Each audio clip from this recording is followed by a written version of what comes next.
വനത്തിൽ കഴിയുന്നു ശിവഭക്തരാ തമ്പ്രാനും തമ്പ്രാട്ടിയും. ശയനത്തിൽ ശിവദർശനെ സ്വപ്നെ തമ്പ്രാട്ടി ഉണർന്നു പുലരിയായി. തോഴിമാരൊത്തു നീരാട യാത്രയാ ആ പൊൻപുലരിയിൽ കുളിക്കടവിൽ തേജസാത്തൊരു പൈതൽ ശിവദേവൻ നൽകിയ നിധിയല്ലയോ. മനക്കലോ സന്തോഷം അലതല്ലി ഉണ്ണി വളർന്നു ബാലനായി. കൗമാരം പടിവാതിൽ എത്തി നിന്നു മാറുന്നു ഭാവങ്ങൾ രീതികൾ. ഉണ്ണിക്കു കൊണ്ടുകാലടയാളന്മാർ കടവിനക്കരെ പറത്തിയൂരിൽ അടിയാളത്തിലെ കൂടി. തോട്ടിൽ ചൂണ്ടയിട്ടു കാട്ടിൽ നായാടി കല്ലുനോക്കി മാംസം കഴിച്ചിടുന്നു.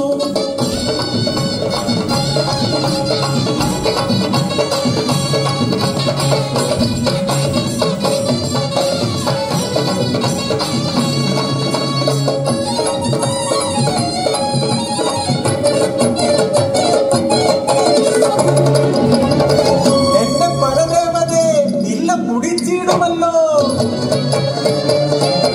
ഇഷ്ടയാകുന്നു തമ്പ്രാട്ടി ഉണ്ണിയെ മഞ്ചിൽ ബന്ധിക്കുന്നു. ജലപാനം നൽകില്ല പൊന്നുണ്ണി പൊരുത്തക്കേടുകൾ ഏറെയായി. അല്പം കഴിഞ്ഞപ്പോൾ അമ്മ തൻ മാനസം സ്നേഹമായി പിന്നെ വാത്സല്യമായി. മനക്കരെ മച്ചിന്മേൽ എത്തിയ അമ്മ അടപ്പുരവാതിൽ തുറന്നു നോക്കി. ആകെ സ്തംഭിച്ചു തമ്പ്രാട്ടി. ഉണ്ണി വളർന്ന് മച്ചും തകർന്ന് ഉഗ്രരൂപമാലയിടുന്നു. കലയും മുഖവും കാണാനില്ല. പരിഭ്രമിച്ചോടി തമ്പ്രാട്ടി പടിപ്പുരവാതിൽ കലെത്തി നിന്നു.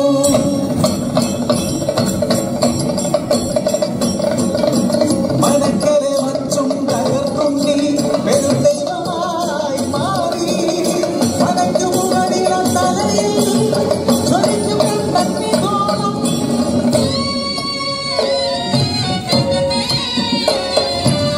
ഭയന്നൊര തമ്പ്രാട്ടി നോക്കാനാവാതെ കൈകൾ കൂപ്പി നിന്നു. അലറുന്ന ഉണ്ണി അമ്മയോട് ചൊല്ലി മനുഷ്യനു ജാതിയൊന്നാണ്. അടിയാളം പറയുന്നു ദൈവമാകും ഞാൻ. മുത്തപ്പൻ ദൈവമായി അറിഞ്ഞാടും.